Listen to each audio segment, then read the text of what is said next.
everyone!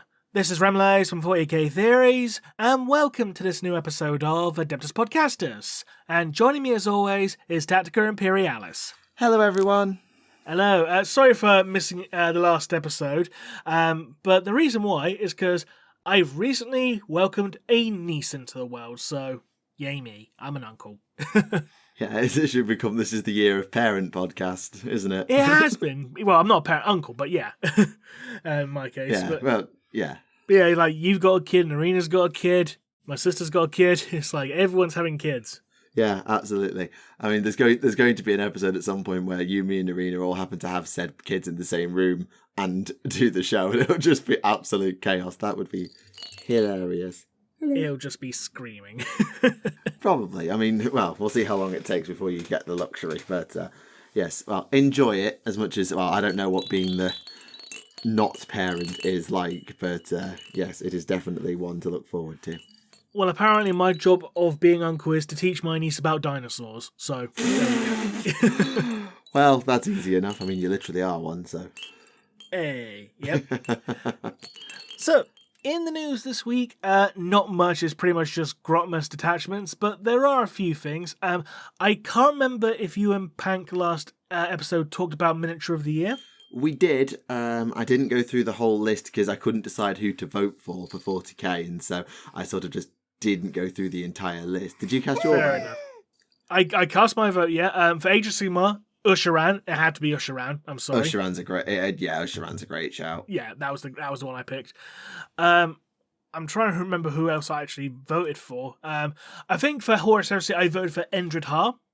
That's I think the Black Shield. Yeah. With a damaged armor. Oh yes, and the for 40k it was the Invocation of the Elements. Oh, the Ethereal. Yeah, I like that one. Yeah. I admit, as much as I like that mini, I'm surprised that's the one you picked. Yeah, to be honest, there wasn't much else in the way of 40k that impressed me, aside from the halfling provisional one. But it's yeah, but I thought that might be, affected by recency bias, so. Yes, it could well be affected by recency bias. Yeah, so I made a stab and went, fuck it, I'll pick the Ethereal for 40k, Usheran for AOS, and Endred Har for other. Yeah, fair. They haven't announced the results yet at the time of recording. It's the 20th of December, so we don't actually know who's won yet. But it will be interesting to see what comes out as most votes. And I'm really glad, as I said on the last episode, that they separated the categories so that it wasn't just the big shiny Primarch of the year wins. Yeah, because that was like an issue for the last couple of 5 times, years. Wasn't it? Yeah, to put it mildly. Abaddon, Mortarion, Magnus, Angron, I think all of them just Lion. Yeah, all of them just won when, to be honest, most of them had no right to. I mean, you can make a case for like one or two of them at the very least, but I think like the Lion one is like, nah, he shouldn't have won. No, Lion was not close to being the winner. Was he? No. But speaking of Endred Har, Lion, Primarchs, Horus Heresy and that, Legion Overseer, which was a surprising reveal, I must admit. Yeah, so there's been two very nice Heresy Thursdays actually this week. This fortnight. The first being, the most recent being the Legion Overseer. Yes. So I didn't actually remember these existed in a lore context, i.e. that the legions basically bulked up their numbers with Solar Auxilia or whatever as the heresy went on, and these guys were tasked with bringing them up to acceptable levels to compete with the Marines and do a half-decent job of cannon fodder. Yeah. They've basically been effectively retconned into drill sergeants, because I don't know if you've noticed, but the symbol on the banner, the colour scheme, the black with the red helmet, it's a reference to the old Rogue Trader Field Police. I recognize. I knew this. I saw the symbol. That symbol seems familiar. I did not know where from. It's a callback, and I love callbacks. That is one hell of a callback. The symbol, the colour scheme. That's older than me. Yeah, that's older than me, and I'm old. I'm older than it, however. I'm an old man. Yes, but yes. I love how this turns out, and also, if you want to use it for 40k, it'll make a great chaplain proxy. Oh god, yeah, absolutely, because the Crozius does the job. And also, they actually explained why it's so bloody ornate, because the whole point of the loyalist ones is they lead from the front, and so they have all this gilded, gaudy armor to attract and sort of show off and like inspire the humans, which is why it's, for what it is, a dude who leads guardsmen for a space marine, is actually really quite flashy, and that's why. Oh, yeah, definitely. And talking about the other Horus Heresy Thursday reveal, the Iron Hands Praetor. I was about to say Iron Warriors for a second. No, the other Iron Hands. No, the Iron Warriors was last time around, yes. which was a great mini, by the way. It was, yes. The Iron Hands one, I have to say, it's exceptionally well detailed, though personally I find it a little too busy. It's not saying it's bad. You know, it's a really good model. It's just just busy. I think it's just an acceptable amount of busy. Like, I understand, like, you know, you've got a bionic arm, you've got the bionic leg, you've got the servo arm, servo harness, even as it is in full. Ooh, don't dive, or you're going to end up like Ferrus Manus. Yeah, but, like, do you really need, like, you know, the servo spider skull sitting on him as well? No, I think you could strip a few details back, but I don't think you need to take much away. It's not over-designed. It's a little busy, but it's not over-designed. Yeah. And compared to even like modern 40k Chaos Marines, it's not that busy. But I think it also helps the fact that because it's an Iron Hand, the colour scheme is really muted. It's like black and dark silver. That's true, yeah. So whereas if it was like a traditional sort of Space Marine with a lot more flashy colour, you'd probably notice the bionics and the, well, busyness a lot more, wouldn't you? I will say you would, this, because looking at black colours is never very interesting. No, I will say this. I like how the head crest is like a gear rather than like horsetail, whatever it is. I like how it's actually instead of a gear. top knot, yeah. Yeah.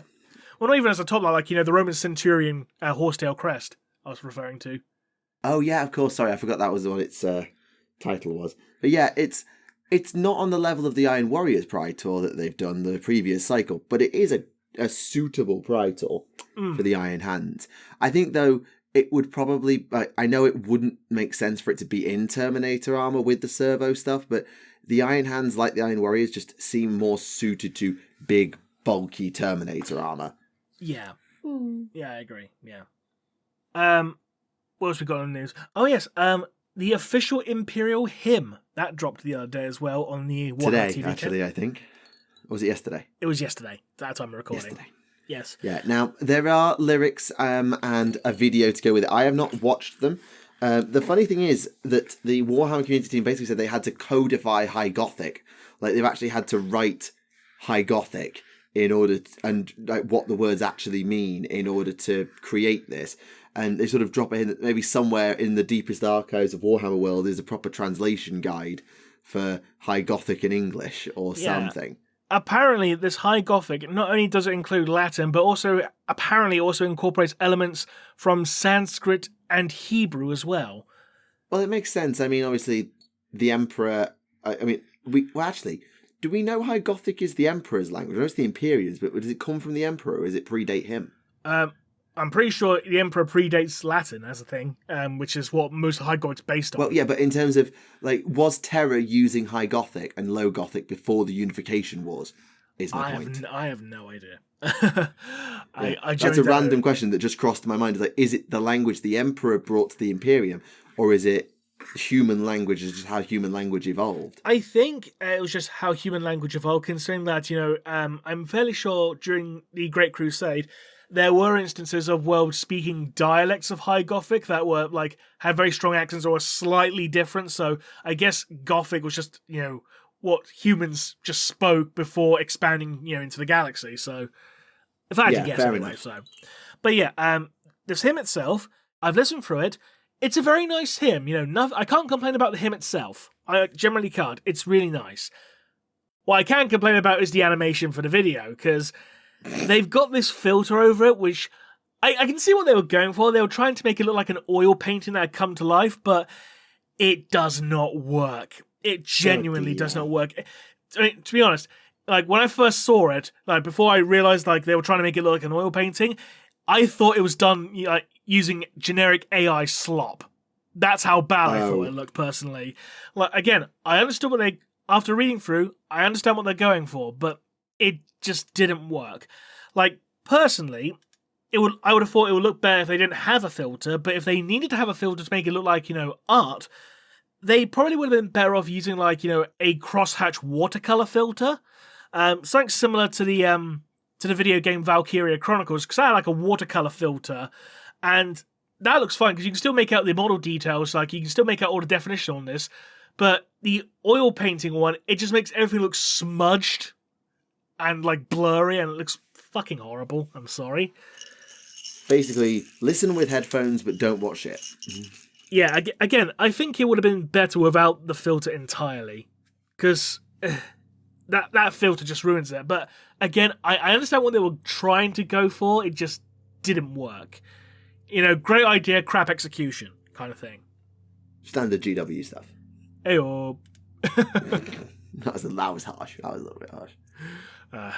In some instances, it's kind of justified to say, let's be honest. Yeah, admittedly, I know I spent quite a bit of time last episode talking about Warhammer Plus, because they've actually made Warhammer Plus sound interesting. Yes, I remember you saying, like, they had, like, actually doing the Black Library Forum, which you got really annoyed about, because I wanted to do that. Yes, you're as annoyed as I am about it. And also the Kit Bash Challenge that they're doing, like, I think it's like, I don't think it's called Mech Boys Workshop, it's something like that, which is like a Kit Bash Challenge. They should just call it Kit Bash Challenge and just, like, do a callback to Scrap Heap Challenge, I think it might even be called something like that. Or I can't remember its name now, it's escaped me. But they've actually really made an effort with Warhammer Plus, and, like, I know obviously that's good at least. What we do, and, like, our thing has always been laugh at Warhammer Plus being terrible. And being a terrible idea, but they've actually seems like they're actually going to make an effort with it. So maybe good. It isn't. So maybe good idea, crap execution won't be a thing to say about Warhammer Plus anymore. Ooh. Indeed, but moving away from Warhammer Plus, because I know some people get absolutely sick about us talking about it and bashing it. Yes, so moving straight away on to something else. Secret Level. The 40k animation dropped on Amazon, and it's what you expect from a 40k animation. Bolter porn. I mean, don't get me wrong, it's beautifully shot, it's incredibly well animated, and there's some parts of that are visually striking, like with all the glow-in-the-dark Zangor blood in the Black Room and all that, and the way the Chaos Sorcerer gazes into the souls of his victims. That was incredibly well done, but it's still just bolter porn at the end of the day. But sometimes that's all you need for 40k. Sometimes you just need a bit of, like, this is 40k, it's just shooty, bang, bang. Kill. Bang, bang, bang. Yes. Bang, bang, bang. Is that, oh no, shooty, bang, bang, shooty, bang, bang, we go do. I don't know. Yeah, I think when you're trying to, present Warhammer 40,000 to a wider Amazon, like, audience, I think the main thing to go with it, this is what we're about. It's grim, it's dark, it's ultra-violence, and you just... oh, excuse me.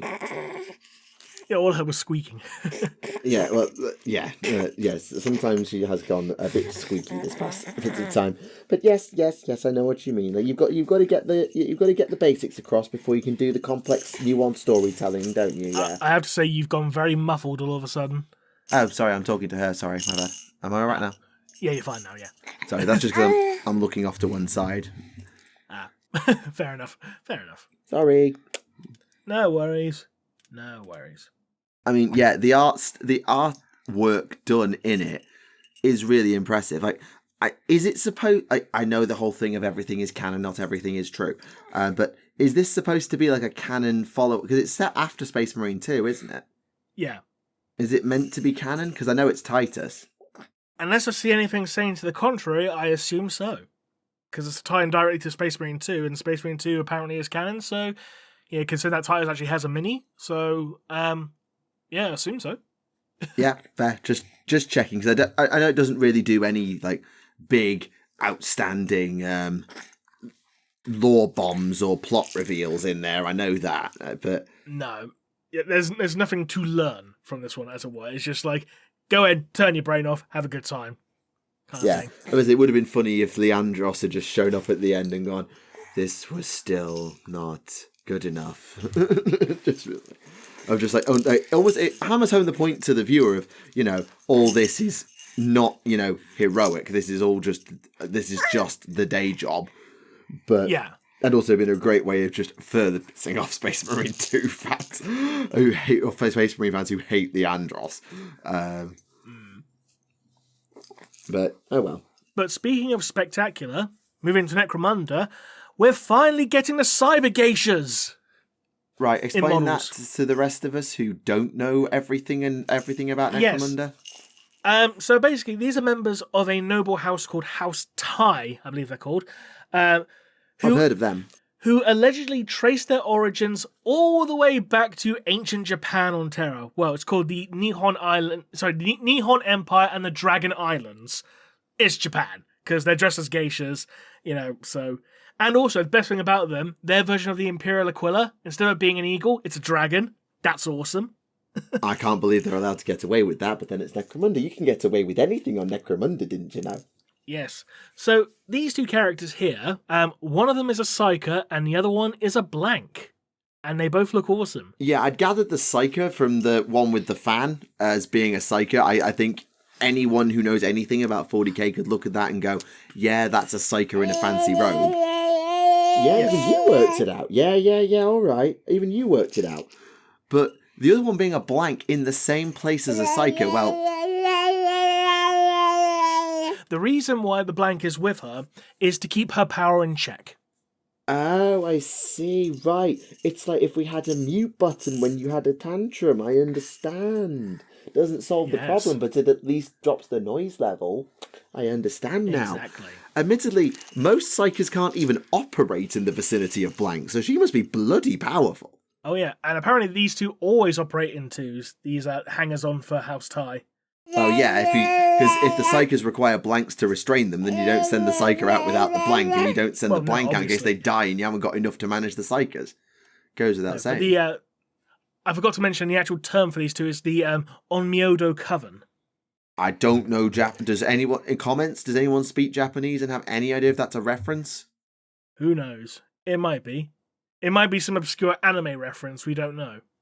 I don't think... Do you think it's an anime reference? I don't think it's an anime reference. No, it's probably not. You don't even know what anime is, do you? Who knows? It might be a Naruto reference. Who knows? No one knows. It could be a JoJo reference. It might be a JoJo reference. We never know. If it's a bloody JoJo reference, then the entire internet will have lost its shit by now. It's not a JoJo reference. Slight tangent. Speaking of JoJo, and this is appropriate, don't worry. Oh, God. A few years ago, Crunchyroll, the anime streaming service, they did an article on their website, like the best JoJo references on the internet, and TTS was on the list. Yeah. Genuinely, yeah. Yes. You and I, once you get old enough to understand and not be offended by the swearing, you and I are going to have to watch TTS at some point. It will be hilarious. Indeed it will be.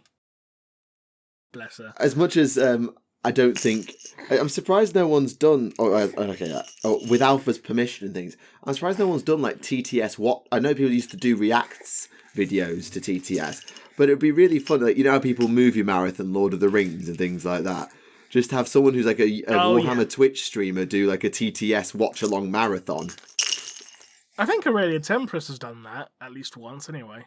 I think. Oh, the full thing. I know people like that have done React, but I didn't know if they'd done the full watch-alongs and the marathons. I might be misremembering, in fairness. I might be misremembering. So, but yeah, just imagine, it's every year, it's all right, it's Sanguinala, everybody. Right, time for the TTS watch-along. Yes, we'll need to explain the difference between Christmas and Sanguinala to you. Don't worry, because this episode's due to come out on Christmas Day, is it not? Hopefully, if I can get it edited in time. Yes, that's one of the luxuries of not being the primary parent, is you will have the time to do everything you want to normally do. Indeed. And in terms of news, there's not much else. There's a whole bunch of Grotmas detachment things, which we won't be going over. Some made-to-order Empire troops for Warhammer the Old World, including a brand new hand-sculpted mini. There's a new mini for Old World as well. Is that the same one we're talking about, the hand sculpted one? No, I'm talking about the Grand Master of the Knights Panther. Oh, I must have missed that one. Yeah, it was on Monday. Ah. Well, So, yeah, there's a new mounted Lord type character, the Grand Marshal of the Knights Panther Knightly Order. Oh no! Yes, I did see that. Yes, my mistake. Yes, I saw someone post that because I saw someone complain that the Knights Panther Grandmaster had a leopard pelt instead of a panther pelt, despite the fact that the scientific name for a leopard is like panther. That's the scientific name for leopard because, like, you got Panther Leo for lions, Panther Tigris for tigers. I forgot what one for leopard. It's like things like Panthera Ingrid or something. Something like I can't that. remember. Also, this mini is a callback in and of itself. So this mini... Pardus, that's a Panthera Pardus. My bad. Sorry, carry on. Yes. So, yes, this mini of, and after my apparently not that bad German pronunciation last time, so we've got Harold Gemmensen. That's a lot easier to say than Buddy von Leeuwenhoek or whatever I had to say last week. Leeuwenhoek. Yes, apparently the Germans in the comments were mildly not unimpressed by what I said, so I'll take that. Yes, thank you. I think it's just like close enough. Close enough. So yes, there was actually a Knights Panther mini back in the olden days, and I mean the olden days, and they're going to re-release it alongside this new one, so you can get either or. That's the old 4th edition one. Is that when it's from? I don't know my fantasy timings well enough. Hello. Yeah, I recognize that horse sprue. Because that was still available in 5th, I recognise that horse sprue. Fair enough. So yes, this update to the old mini, that's going to be available. And is a very impressive looking mini, I have to say. I think they've done a really, really good job. And they've done a really good job on that, yeah. It's got a sword called Beast Reaver, which gets rerolls to wound against beastmen. Oh, okay. Which is quite a nice little touch to have. But yes, the mini you're referring to is the War Wagon as part of the Made to Order Empire. Yes. And its new hand-sculpted engineer. So I think the best thing to do here is read from the interview because... Whoa, careful, excuse me. Don't go flying, please. We're talking about war wagons. That doesn't mean... That's important. You need to listen to this really cool story, yeah? Listen, yeah? So, it's the original kit from 1992, but remastered into resin rather than metal. Makes it easier to build, and with new horses from the War Altar. Yeah, okay, you understand that, good. So, the designer responsible for the remastering work just happened to be making the engineer as a little side project just for fun, and then they just snuck him in as a bonus. Always nice when that kind of thing happens. Yes, they have not given the same treatment to the Empire on Griffin or Empire on Pegasus from 1991. They've all been kept, and actually, they had to go and get the original greens, like the original designers, to go and get their personal collections to get the casting sprues or something. If you read the bloody hell! So yeah, they went looking for the molds in the recess of the mold room, seeking out the tins, which is the original metal casting, or the designers who made them. And in some ways, they got the original greens, like the hand-sculpted Citadel minis made of green stuff that end up being cast. And to get from what Alan Bly's personal collection, wasn't it? It says Ali, so I don't know. Oh, sorry. Oh, Ali Morrison, I think it might be then. Yeah, I say Alan Bly's Heresy. Yeah, sorry, I just saw AL as well. I thought Alan. Sorry, my bad. Yeah. So yes, he had them all, brought them all in, cleaned them all up, and then he fixed all the original greens to make the new molds.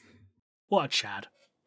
So it's one of the things about Old World that you don't get anywhere else, is that just it's so steeped in history that if you want to bring back minis from the past, you've just got it's a real collaborative team effort from the group, which doesn't really help the argument that it's just such a labour of love for the team, and you can kind of tell. And literally they've said that all the minis from the 2000s, like the commanders, the standard bearers, the engineers, etc., are coming back in metal. They said, we brought them back just because we could. For no other reason than just because we could. Yeah. Yeah, just the stories behind some of the old minis for Old World that are being remastered or made to order is really cool, and I'm really glad to see them all making a a return. And as for the other made-to-order stuff, they're bringing back basically what was a scalper's wet dream, the Sector Imperialis terrain. Ooh. So that stuff is some of the best ruins terrain GW has ever made. It's exceptionally good, but they stopped making it, and so it became literally a wet dream for scalpers. Yes, I remember that, yeah. So they're bringing back the Basilicanum, the Sanctum, the Sector, the Manufactorum, the Objective. Scrap Demon, that's what they're calling the Kit Bash Challenge. Scrap Demon. That's what they're fucking calling it. And they're doing... So yes. So yeah, they're bringing all that back on made to order. So if you want to get your hands on the Sector Imperialis without paying £1 million to a scalper, instead you can pay £500,000 to James Workshop, then go right ahead. Boink. Indeed. Yeah. So yeah, I think that's really good to see back. And obviously they've got in those made to order Space Marines as well. Some of the old Firstborn Chapter Command and Company Command type minis. Excuse me, please don't bite the headphone. That's not very nice. Oh yes, the squad that when it was last available was like 28 quid and now it's like 75. Well, welcome to price gouging and what happens when you retire minis from the range. They suddenly become very expensive on made to order. Yeah, funny how that happens, isn't it? Hey. Funny how that happens. So yes, there's the Company Command. So you've got, to be fair, the Company Command squad on its own is 20 quid, but you also get 3 heroes. Like a chaplain, a librarian, and a captain. So if you added it all together, you probably would get that for 75 quid in the olden times too. You won't be miles away. And that captain, I don't even recognise that captain. At all. Yeah, I remember that one, yeah. I don't. And then Heroes of the First Company is... the Space Marine Heroes from the Blood Angels set. Yes. 10 Terminators. With a standard bearer. You don't see many of those around. No. They look good, though. Though I personally prefer the Space Hulk Blood Angels Terminators. Oh, the Space Hulk Terminators are the best Terminators, and I don't even think it's that close. Yeah. Yeah. Also, you kind of missed one of the biggest 40k announcements of the week. Which was? Well, it made a lot of noise.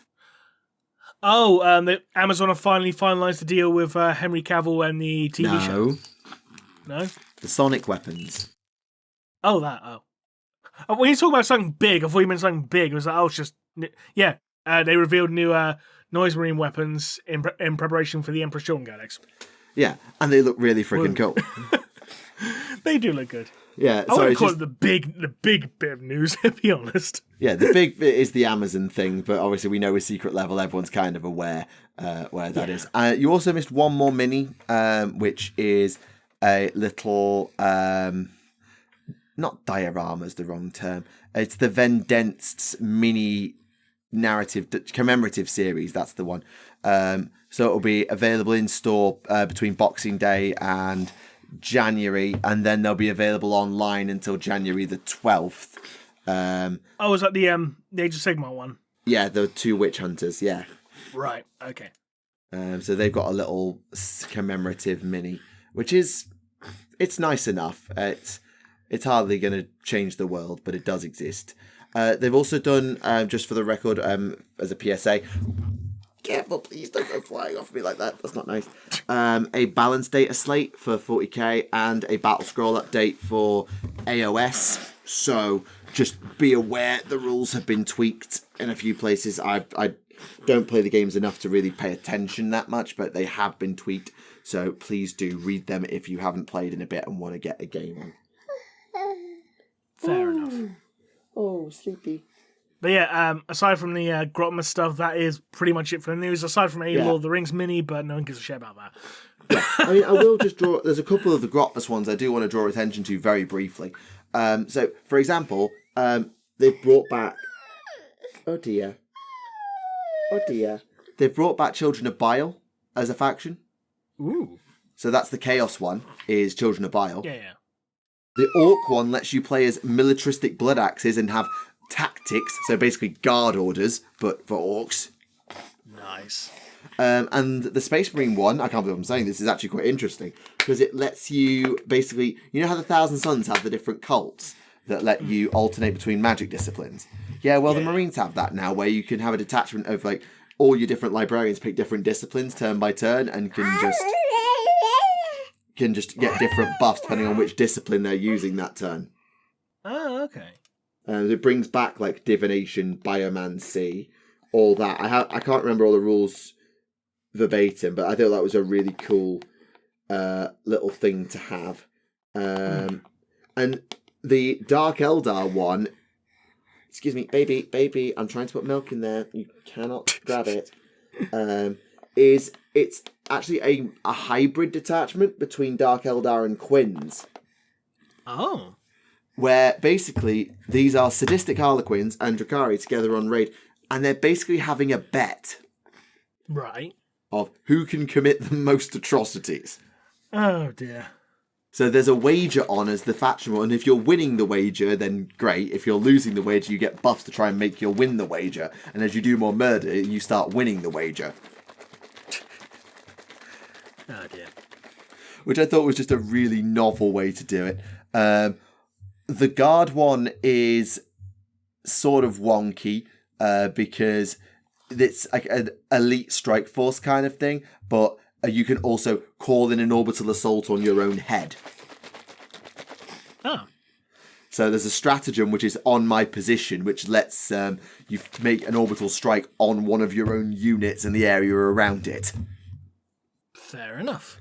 And the demons ones are all like god specific. I can't remember the details of each one, but yeah, they're all god specific. And the Slanesh one also plays with temptation, like AOS Slanesh used to do, which I thought was quite nice. Like, they are all really fun detachments. They still haven't done the Ruddy Tau one, because otherwise I'd have read the hell out of that. And I still can't decide what they're going to actually do. But even so, it's just nice to see them like using Grotmus to reintroduce some flavour into some of the armies and let armies that are a bit janky, that would never really be that competitive, just have something fun to do.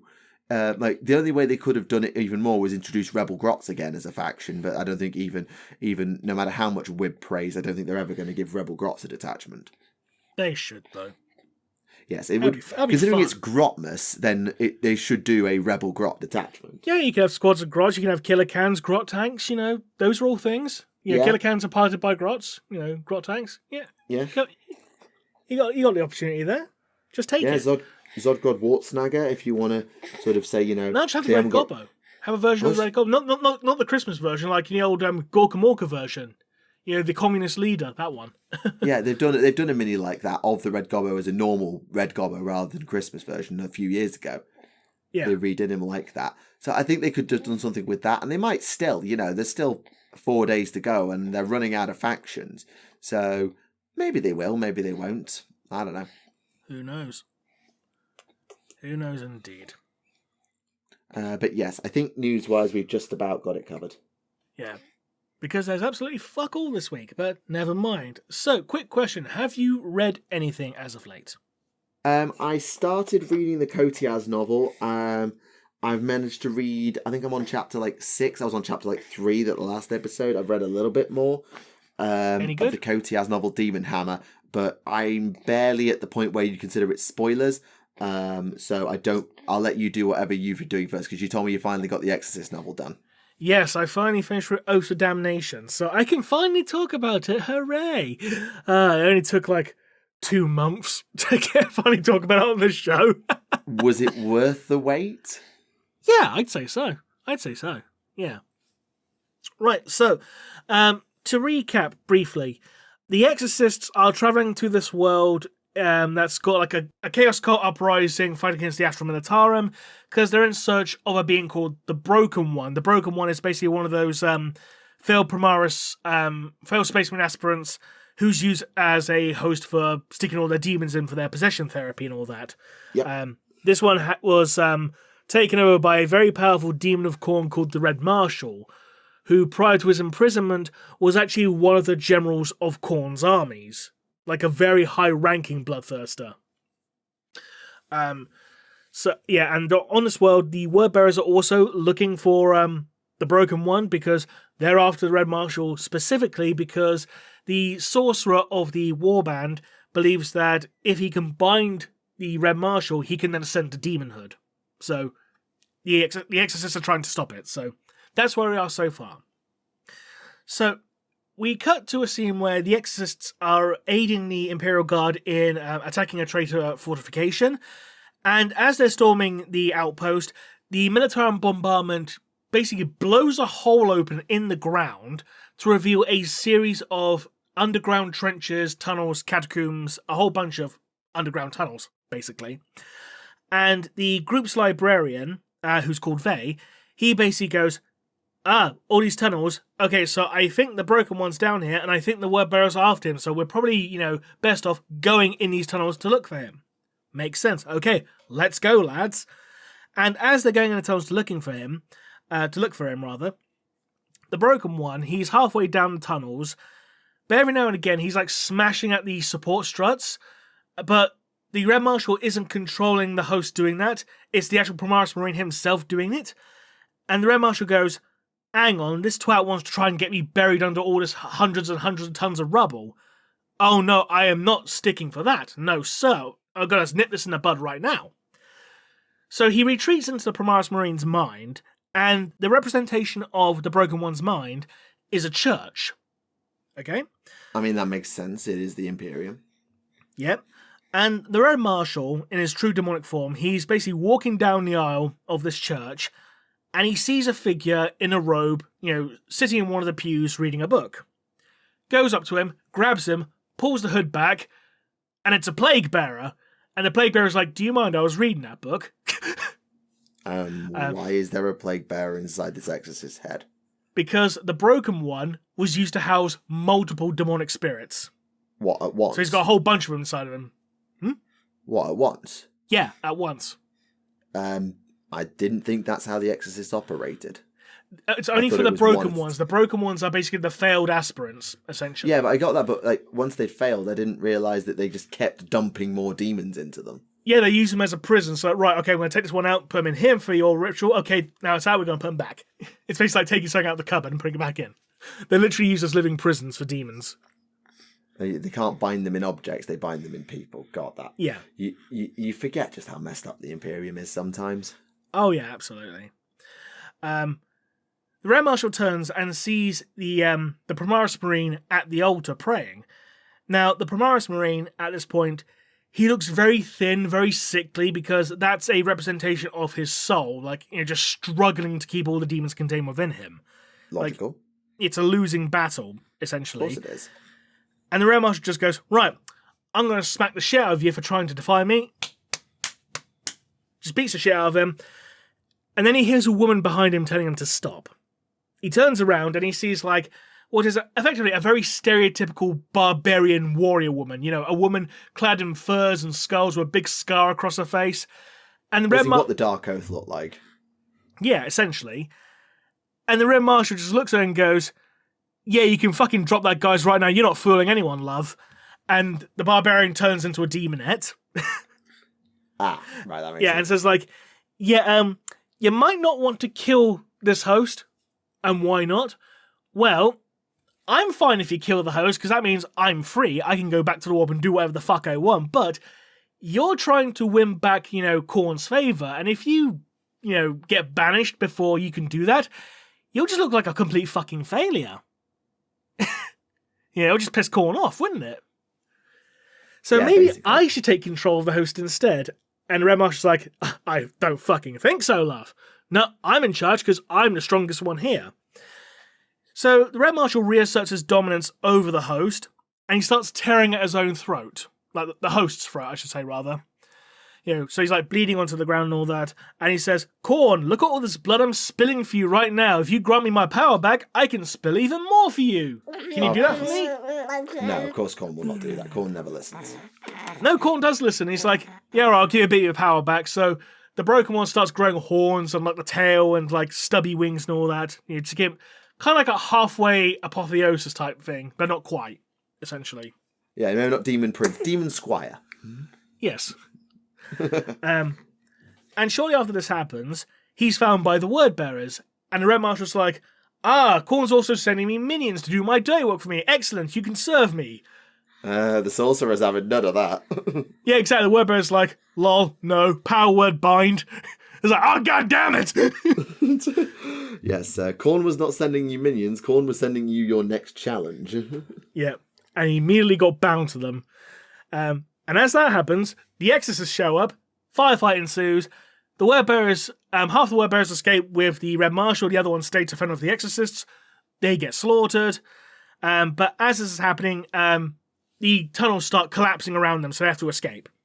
Sounds alright. Yeah. And eventually, they're like, right, well, the word bearers got away with the broken one. We can't let that stand, so we have to try and find them. Where do you think they're going to be? I don't know, probably this massive fortress that's nearby.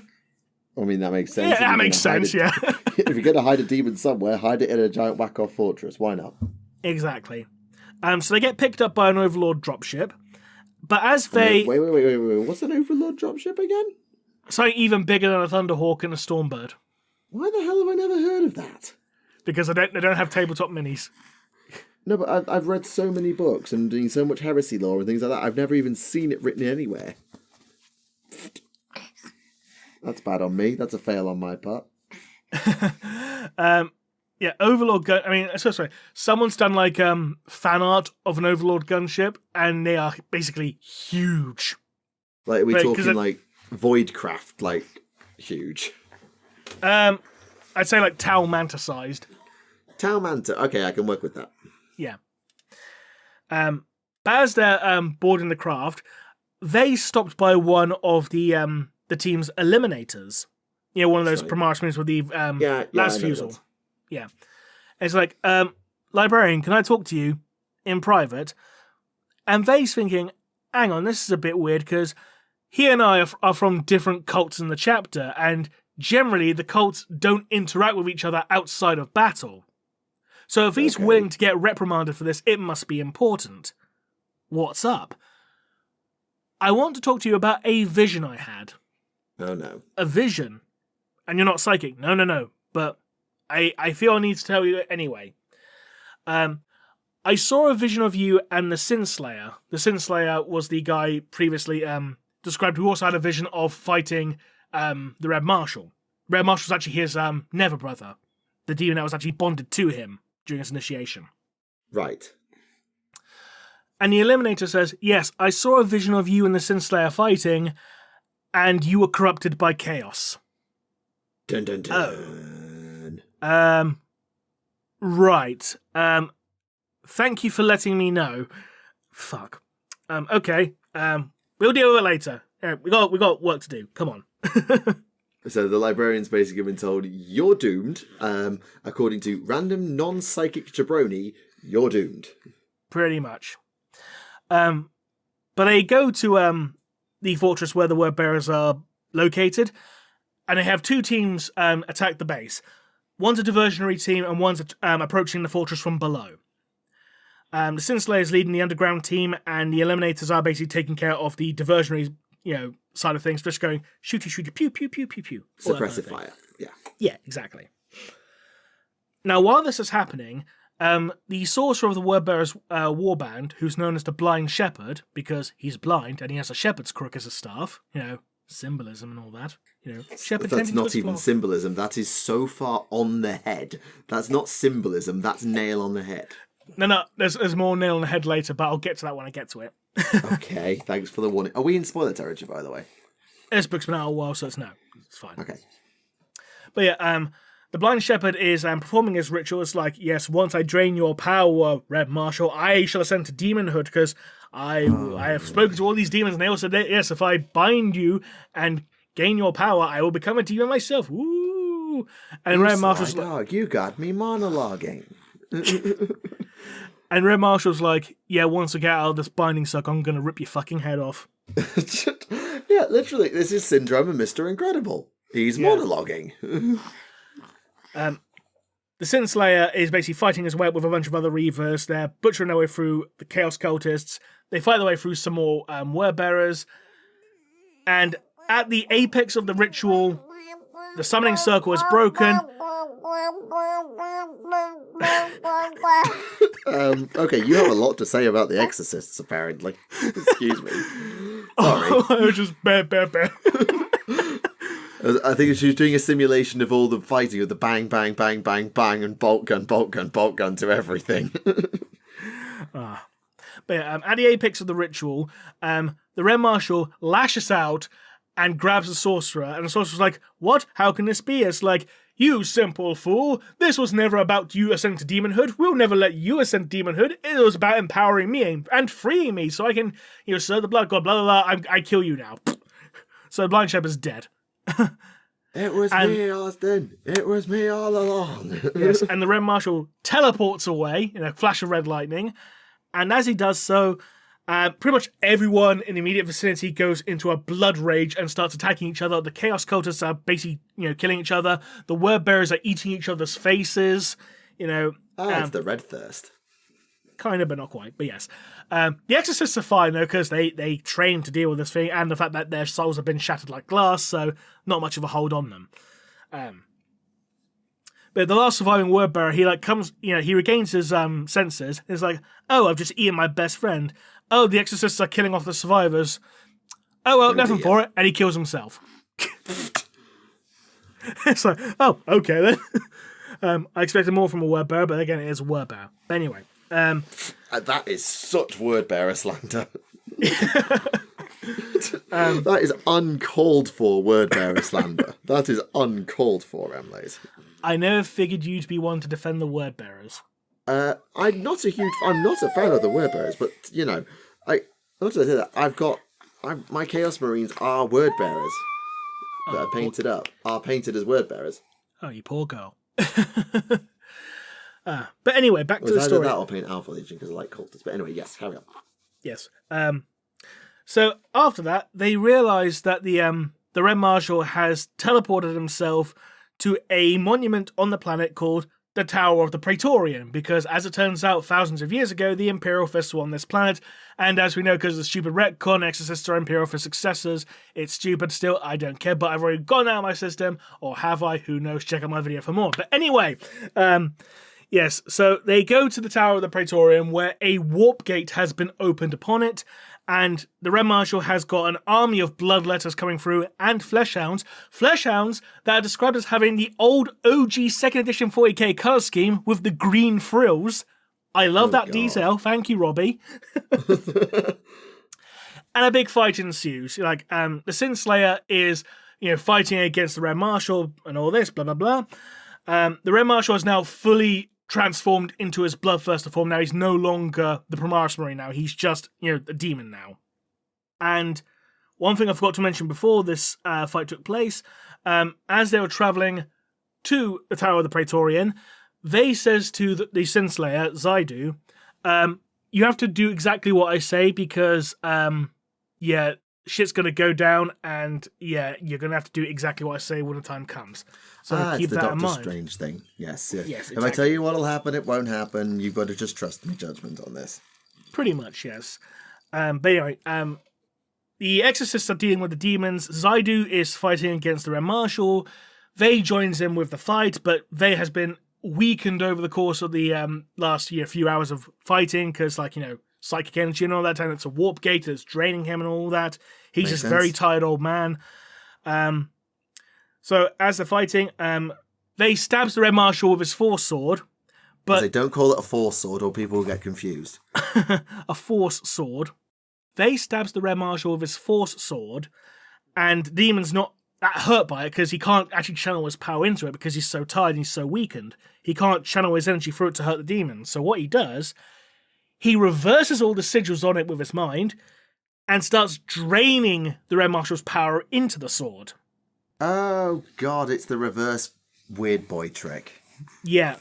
And as this happens, Zaidu takes his two knives and cuts off the Red Marshal's head whilst reciting, the canticles of banishment.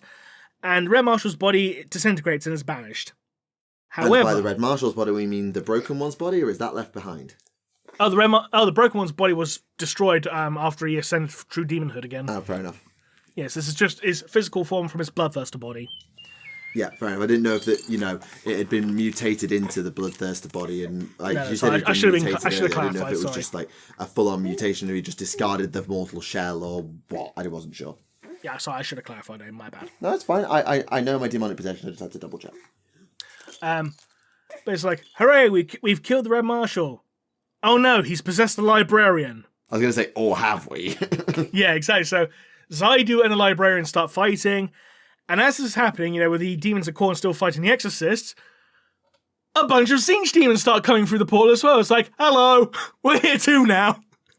It's like, oh, okay. It's like, yeah, Lord of Change here. Hi, have my fire of change. I'm going to mutate you with my fire. And as he does this, no joke, one of the Reavers has a melter bomb. He shoves it into the Lords of Change's mouth and says, and I quote, change this. It's like, are you kidding?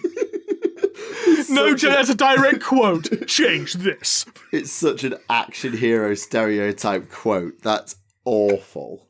Yeah, it's like, Robbie, you are better than this. Oh, yeah, God. Even you're crying it's that bad. Even you're crying it's that bad. Oh, dear. I think that line would have been better if it was like an Imperial Guard, soldier doing that. That makes sense. It's a guardsman's line. It's not a Space Marine's line. Not especially not an Exorcist's line. Yeah, the Exorcists don't do puns. No. No, they don't. No. Yeah, she's shaking her head and squealing, so you can tell how bad this line is. Now, as Zaidu and the Red Marshal are fighting, inside Vey's mind, the Red Marshal and Vey are fighting. Like, Vey's trying to keep him within him. It's like, no, you're not going anywhere. Yeah. And the Red Marshal's like, well, once your friend kills me, or kills you rather, I'll just possess him. So you're fucked either way, ha ha ha. Oh, he's just going to Lucius the Eternal his way through the entire chapter the way he's going. And Vey's like, oh no, Zaidu and Vey, or Vey Marshal, whatever you want to call him, they fight. They plunge off a cliff together into, crash through an altar, because of course they do. And as the Red Marshal's about to kill Zaidu, clang! Compliance collar, one of the collars they use to, bind the demons in place in their broken ones, clap round Vey's neck. Ha ha! It's like, oh fuck! I'm stuck here now, bugger! And then you can't escape now. And then Vey passes out. Hooray! We've captured the Red Marshal. We've subdued him. Hooray! But sadly, Vey now has to be a broken one. Sad face. Never mind. Oh no. We'll take him to the Purgatomb. There you go. I was like, who is he? It's like, oh, he is Vey. He's our honoured fraternal brother. It's like, no, he's a broken one. He doesn't have a name anymore. Piss off. So, very well. The end. God. What a lovely ending. 40k, ladies and gentlemen. 40k. Do you want some milk? Oh dear. 40k, ladies and gentlemen, 40k. Oh dear. But yes, all in all, a really enjoyable book. I couldn't talk much about it last time purely because most of it was just action. You can't really just relay action beat by beat because it's like he shot a guy and then he shot a guy and then he stabbed a guy. There's not much to actually say. When it's just never-ending fight scenes, there's nothing to say. No, exactly. But all in all, it's a really good book. Good. Robin McDibbin, you did a good job except for that one line. Yeah, that one line kind of... I take half a point off that. Half a star. Just for that. God, I still can't get over that. Change this. How I'm expecting is I change this, bitch. To it. Or motherfucker. I don't know. Yeah, it's Samuel Jackson. Yeah. Yeah, it's a guardsman's line. If it comes from a guardsman, then you don't bat an eyelid, just and then you move on. But yeah, coming from a Space Marine, and a very much plays it straight Space Marine chapter as the Exorcist, that just doesn't land. Yeah. There was also a great scene earlier in the book, as a flashback scene, which showed Zaidu's initiation ritual, in the actual possession therapy, and that was all done in detail, and that was really well done. I didn't mention it earlier because it had no real bearing on the plot otherwise, to be honest. So, well, there was some very, very minor bearing on the plot, but nothing major. But, all things about Demetrius aside, if you know, you know. But anyway, all in all, it's a really good book, and I recommend it. Good. So after this, I will be reading through the Eidolon novel, because I haven't had a chance to do so yet. Oh, I will hope that. I hope that's good. I hope so too. Yeah. Well, I've only got one thing I want to raise from the Kotiaz novel because it's still in the setup phase of like. Well, okay, it's in the intrigue setup phase. There's been a lot of intrigue and a lot of cool stuff going on in terms of setting up. But I've got one question. Yes. Have you heard of the material known as soul glass before? No. Right, okay, so it's a new invention for this book then, I assume. Either that or I just completely forgot about it, but it doesn't ring a bell. So, if described correctly, soul glass is a substance that would allow basically the transference of a soul from one being to another. No, doesn't ring a bell, sorry. That's fine, because the implication is that Kotiaz has been hunting it for a long time, and there's been other people hunting it for a long time, because, well, the theory of one of his acolytes goes, Kotiaz wants to live forever, because only he can keep track of this massive spanning web of networked agents and intrigue and rebellions he's suppressing and ones he's supporting and habits he's funding and arms he's allowing to be supplied or not and all this. Only he can handle it, and so he needs to keep himself around forever. I mean, if Carol Cinderman can live for over 1,500 years, then, I'm sure Kotiaz could. Well, I mean, he in chapter 1, he literally dies. Oh, never mind. On the operating table. He Nick Gaged it. Yeah, like he pretty much was on the operating table getting some form of illegal rejuvenat treatment. Whoops. And dies. Right. Or his heart stops at least. Obviously, he survives, but his heart stopped and everything. And it's very much like he was dying on the table. So his skin and his body is such a patchwork of rejuvenat and all this now keeping him going is a nightmare. I can imagine. So, yeah, that's the implication, but we haven't really seen the proper payoff. Though it is kind of cool the way one of his acolytes goes into the forbidden archives of his ship and is like, I've sussed it. I understand everything. Goes to Kotiaz, explains his entire rationale, and Kotiaz is like, you think you understand, but you understand so little. To him, and just completely dresses him down. Oof. And to be fair, the connections the acolyte makes are not unfounded, and they are very sensible. It's like, I'm going to quote Doctor Who, is like, you see, mate, I make these connections, you see. I connect these things, I see these things, and I connect them together. Like how this is this and yada, yada, yada.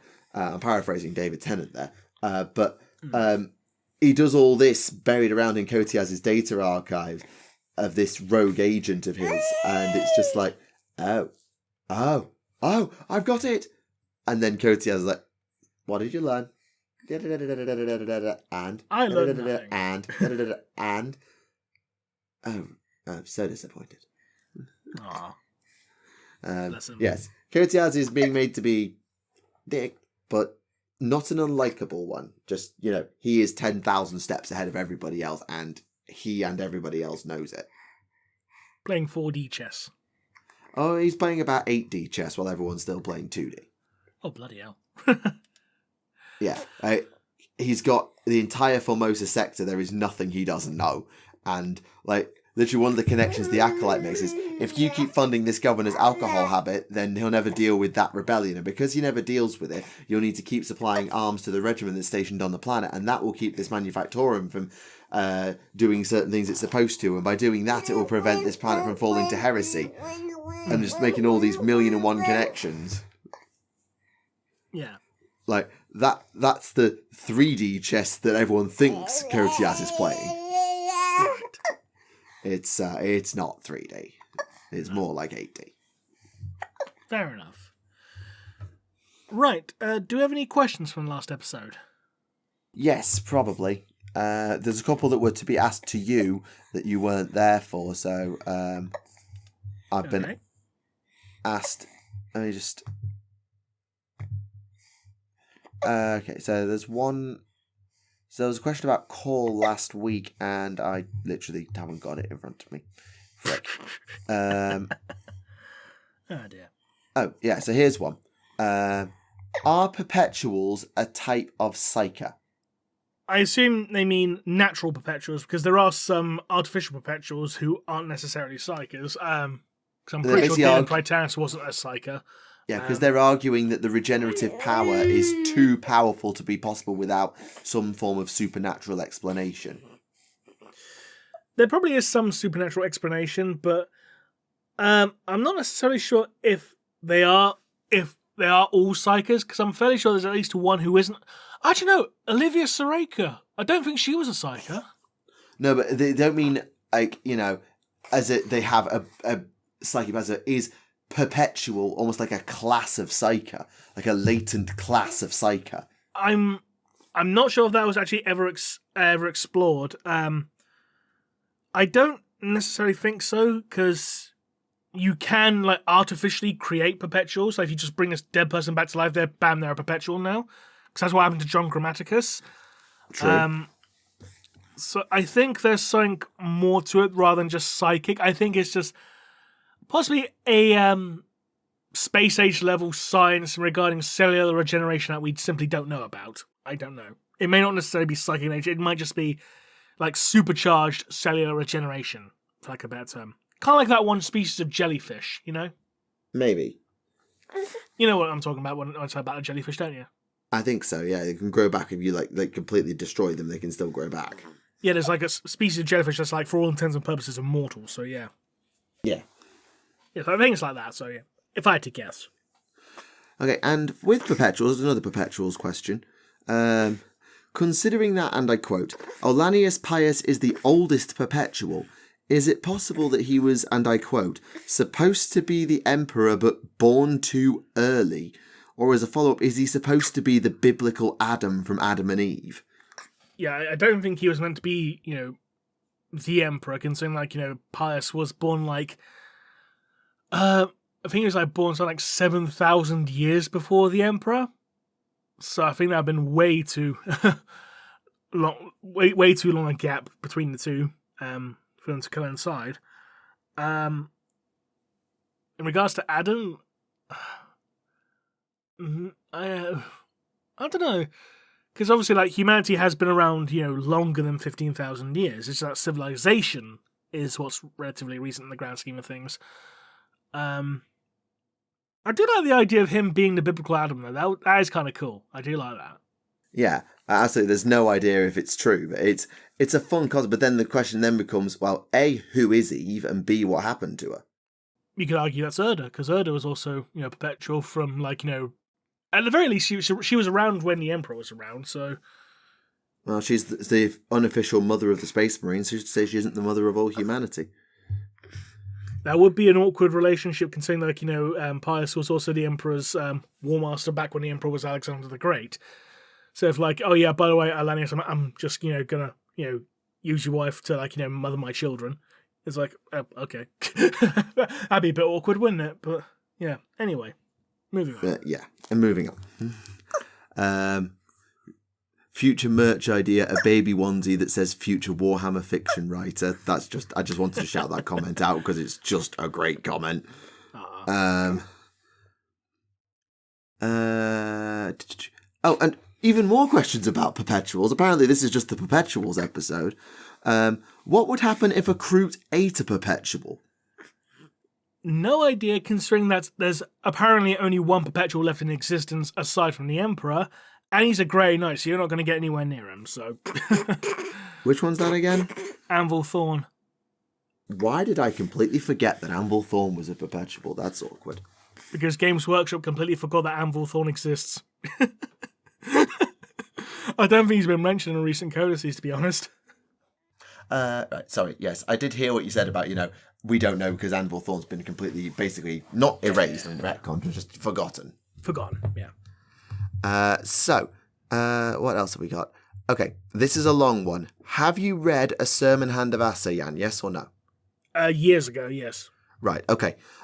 Because in this person's commenter's opinion, this is a long question, and they apologise for it, that in the book there is a moment where a newly assembled demon prince battles a sermon and says that beneath the armor, you are not Eldar. And a sermon replies, he is Eldar, as much as you are human. And then, the demon goes, a sermon, when she looks at a sermon, she says, you do not exist. And says, you're not a demon. I can feel your warp reflection. You're there, but you're not here. And then a sermon asks, where's the human? And the demon says, she's in me. Become me. I am her. And a sermon goes, but you're not. She was human. You're a demon. You can't be both. She's dead. And she goes, I live on. I'm not dead. I'm immortal. And a sermon goes, well, that remains to be seen. But the principle goes like, almost that they're trying to show that the Phoenix Lords are essentially like Eldar demons, in a way. Dead but not dead, here but not here. Kinda. That's what I think. That's what this comment is trying to say. Right. Trying to connect aspects of demon princes to Phoenix Lords. I disagree with that a little bit, purely because with the Phoenix Lords, it's always been established that, once a Phoenix Lord dies, that their armor is empty because their body would have been consumed by their armor, and their armor also contains an infinity circuit, like a miniature one. So the fact that you're not Eldar or whatever is like, well, no, because at this point you're considering how long a summon's been active for. The original body has long since vanished. He is just a walking suit of armor at this point with the infinity circuit powering him. Yeah, but the way a sermon goes, I am as much an Eldar as you are a human. It's sort of like trying to analogize the two. Yeah, but he also said trying to say. But he also said you're not human, you're demon. So I'm not Eldar because there is no Eldar here. I am just a suit of armor. That's just powered by an infinity circuit, essentially. Yeah, that's my take on it anyway. So. Yeah, and you could almost argue, if you're going to continue to analogize, that a demon prince being banished to the warp is like the soul of the Phoenix Lord being banished back to the infinity circuit until a new host comes along. You could argue that there are analogies there, but they're definitely not one and the same. I don't think anyone's going to sit here and say that the Phoenix Lords are Eldar demon princes. I don't think anyone's going to say that. No.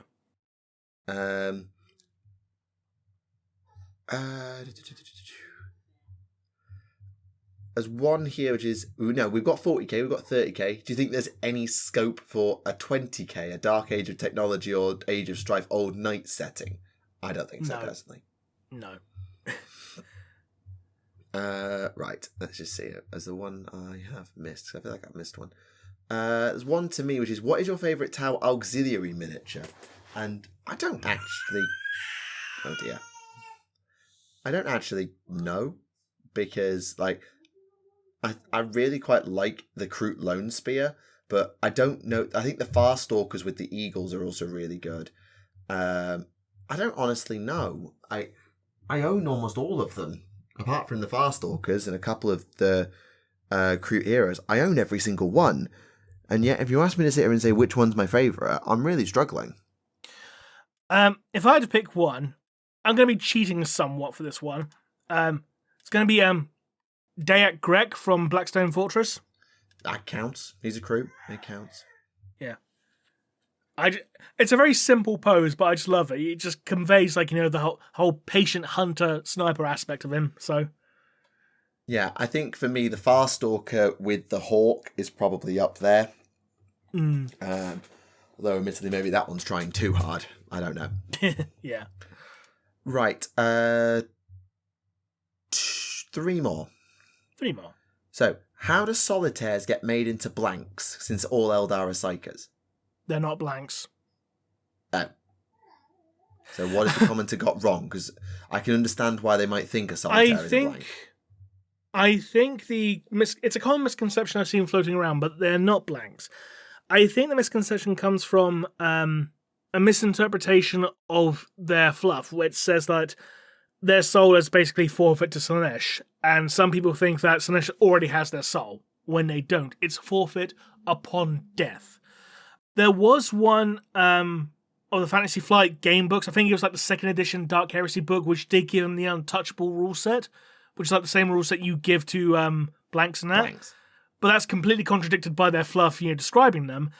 So I think they may have gotten that from when it was like mentioned on the 40k wiki, which is oftentimes very wrong, where that said they were blanks because of a fundamental misunderstanding of how they work. But if you look at how they're depicted in storylines or like on tabletop, they've never depicted a resistance to psychic powers, for instance.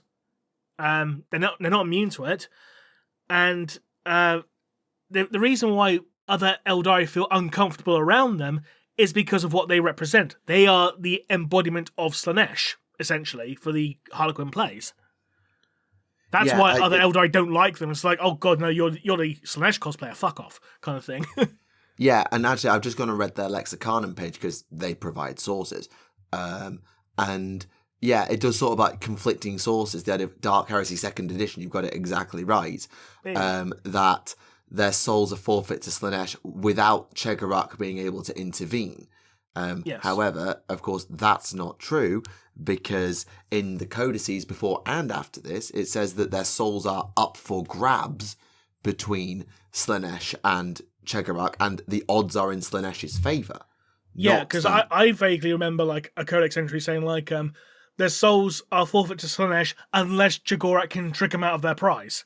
Basically go like, hey, look over there, yoink. Yeah, so the best quote is from the Harlequin Codex. It says as much, that Chegarak fights for their souls in an uneven battle with She Who Thirsts. And in the Eldar 2nd edition Codex, it does state that trickery is required to avoid that. Yeah.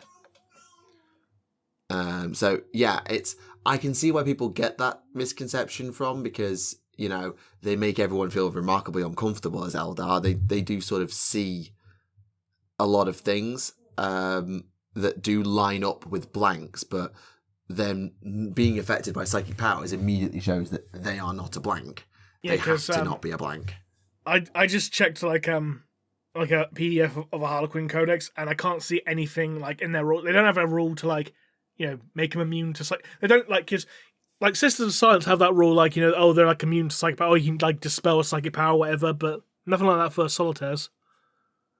Yeah, there's nothing here that I can see that's, it says there's like, they're resistant to psychological factors, including fear, and that's included in the Harlequin Codex, but that's as close as it gets. Yeah, but being like resistant to psychological effects is not the same as being resistant to psychic effects. Yeah. No, that's absolutely true. Right, next question. I'll leave that one for last. What would have happened if Isha had escaped the collapse of the Eldari Empire? I mean, I don't know why. The question then goes on and sort of has fled to Terra, but Isha wouldn't do that. She's a god, not a person. Well, technically, she did she did escape the collapse. She just got captured by Nurgle. Yeah. So realistically, like, Isha would not have gone to Terra anyway. Like, no. It was a tiny backwater at the point of the fall of the Eldari. Like, it was a backwater. Well, I know Isha has a habit of, like, you know, like giving like the cures to diseases to all the sentient races in the galaxy, but she's still, you know, an Eldari, you know, god at the end of the day. She would not seek sanctuary on Terra. If anything, she would just do what Chegarak did and flee into the webway. Because that's what Chegarak did. If anything, that's where she would go. If she had to. If she had to, yeah. She wouldn't like choose to manifest in the physical realm because the demons were everywhere. It was the Age of Strife. Like, you wouldn't go anywhere in real space. Ever. Yeah. Like, maybe she'd go to the Black Library, I don't know. Because apparently that's where Chegarak goes to, so maybe she went there. Who knows? It would be most logical. Yeah. Right, last one. Would it be wrong, and this is what the commenter says, to say that 40k is becoming more and more of a humanity, fuck yeah, style of universe, as opposed to the grimdark setting? I mean, to an extent, you could always say it's always been humanity, fuck yeah, considering how much, you know, humanity gets overall in terms of, like, you know, exposition and all that. So, because like second edition, for instance, Codex Imperialis, you know, the background fluff for all the factions, and half of that is literally just humans. Yeah, well, I think they don't mean it in terms of weighting of lore. I think they mean it in terms of how they are presented within said lore. Right. Sorry. I don't think they mean that. Oh yeah, humanity gets loads of representation. Like, duh, no, they always have done. But like, the ethos behind 40k is not, it's the grim darkness. There are no good guys. There is no hope. All this. It's like this is humanity fighting against the dark, and then suddenly humanity's becoming the good guys. You're supposed to root for them, not just because they're human, because you're actually supposed to. Is that what I think they're implying? Right. In which case, no, I don't think it is a humanity fuck yeah kind of thing. To be honest. Obviously, I didn't watch Team America, which I know is where the line comes from, but I know Team America was very much a parody of American exceptionalism, but was also you ended up rooting for them anyway, if I understand Team America correctly. Yeah. No, I don't think it is a humanity fuck yeah thing. I don't think it's really lost a grimdark edge. Because while 40k's always, had grimdark edge, it's also always had an air of silliness about it. Like, in 3rd edition, there was a Drukhari special character who's literally called Cruella de Vil. Or Cruella the Vile, there was silliness. If you knew where to look, there was silliness. But yeah, I think maybe the reason why this question's being asked is because of how the mainstream presentation of 40k, if you don't dive into it, what do you if you're going to show someone 40k, what do you show them? You show them things like Secret Level, as has now come out. You show them Space Marine 2, and things like that. And in that, you are very much supposed to root for the Space Marines, and they are almost unequivocally the good guys. I know there's the Andros exists, but they are the good guys, and it's very clear that they are the good guys, and the Tyranids or the Chaos Space Marines are the bad guys. But at a surface level, I can see your point. But at a surface level, yes, surface level, yeah. Obviously, you and I want to point out there is a fundamental difference between the good guys and the protagonist. Yes, I think it's just unless you go beyond the initial presentation of Space Marines and, to a lesser extent, the Imperial Guard within promotional material and 40k media at a glance to people looking at it from the outside in, or who are just dipping their toe in, I can see why someone would come to that conclusion. And you can't say, oh yeah, well it is actually grimdark if you read these books. Because that's not grimdark. That's authors choosing to put grimdark elements in their books. I think the reason why, the reason humanity is chosen as the one to focus on is because we're human. We know how to understand humans. We know how humans act. It's easier to, see ourselves in a human character than it is to say, a pompous space elf or a football hooligan mushroom. Yeah. So because of that, it's easier to, see as humanity fuck you when you're looking at from a human perspective. But the reason you're looking at a human perspective is because we as humans understand humans. We inherently do not understand, dinosaur space bugs because they are, incomprehensible to our minds. The whole, alien insect hive mind thing. That's something that's literally incomprehensible for us to understand. I understand that completely. So it's very easy, and when you look at things like chaos, things like demons, every culture in history has had its own version of demons or demonic spirits. So it's easy for people to understand, these things are bad. You do not want these because they are bad, kind of thing. Yeah. Yeah, I do. I agree with you that this commentator is wrong to think that, but I can understand why they've come to the conclusion that they've come to, or that yes, if someone asked them what 40k is like, they would be very hard pressed to change their mind from that, just looking at what mainstream 40k looks like. And if the Amazon series is not grimdark, then it will be very hard to change people's minds. Yeah, I agree. But we'll see. And I do have a lot of hope for Mr. Cawl doing the job right, because he is just a fanboy nerd like the rest of us. So I think he'll do a bloody good job.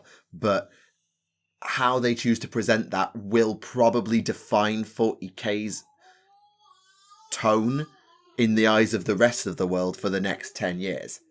So Yeah. they need to be careful that it is actually not grimdark if you squint, not grimdark if you do Captain America. I understood that reference. It's grimdark and you know it. Because otherwise that perception will change, I think is what I would say. Yeah. And on that note, given the fact there's just not that much left to talk about this week, and the fact my throat's starting to go, we shall call it there, ladies and gentlemen. Yes. I've also there's a very squawky child who just will not calm down tonight. So I think it, and I apologise for all the squeaking and the squawking that Remleiz has either edited out or you've had to listen to, one or the other.